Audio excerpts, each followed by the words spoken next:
മലപ്പുറത്തെ ഒരു വയസ്സുകാരന്റെ മരണം മഞ്ഞപ്പിത്തം ബാധിച്ചതിനെ തുടർന്ന് പ്രാഥമിക പോസ്റ്റ്മോർട്ടം റിപ്പോർട്ട് സാമ്പിൾ രാസപരിശോധന ഫലത്തിന് ശേഷം തുടർ നടപടികളിലേക്ക് പോലീസ് കടക്കും. ശാന്തകുമാർ വെള്ളാലത്ത് ചേരുന്നു. ശാന്തകുമാർ, ഈ കുഞ്ഞിന് മഞ്ഞപ്പിത്തത്തിന് ചികിത്സ നൽകിയില്ലെന്നതായിരുന്നു ഇതുമായി ബന്ധപ്പെട്ട് വരുന്ന പ്രധാനപ്പെട്ട ഒരു ആക്ഷേപം. അത് ഏതാണ്ട് സാധൂകരിക്കുന്ന തരത്തിലുള്ള സൂചനയാണ് ഇപ്പോൾ പോസ്റ്റ്മോർട്ടം റിപ്പോർട്ട് നൽകുന്നത്. വിവരങ്ങൾ പറയൂ.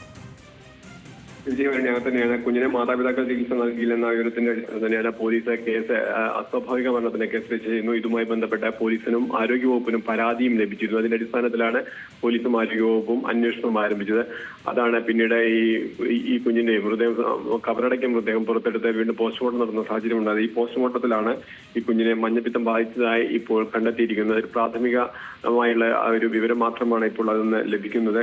കൂടുതൽ കാര്യങ്ങൾ ഈ മരണത്തിലേക്ക് മറ്റു കാര്യങ്ങൾ മറ്റ് സാധ്യതകൾ എന്തെങ്കിലും ഉണ്ടോ അല്ലെങ്കിൽ മറ്റെന്തെങ്കിലും കാരണങ്ങൾ ഉണ്ടായിട്ടുണ്ടോ പരിശോധിക്കുന്നതിന് വേണ്ടി കോഴിക്കോട് റീജിയണൽ മെഡിക്കൽ ലാബിലേക്ക് ആന്തരികാവയവങ്ങൾ അയക്കുകയും ചെയ്തിട്ടുണ്ട്. ഈ ആന്തരികാവയവങ്ങളിൽ അയച്ചതിന്റെ ഫലം കൂടി വന്നതിന് ശേഷം മാത്രമായിരിക്കും പോലീസ് തുടർ നടപടികളിലേക്ക് പോവുക. എന്തായാലും അത് വിശദമായി അന്വേഷണവും പരിശോധനയും നടത്താൻ തന്നെയാണ് പോലീസിന്റെയും ആരോഗ്യവകുപ്പിന്റെയും തീരുമാനം. അരുണ്യ.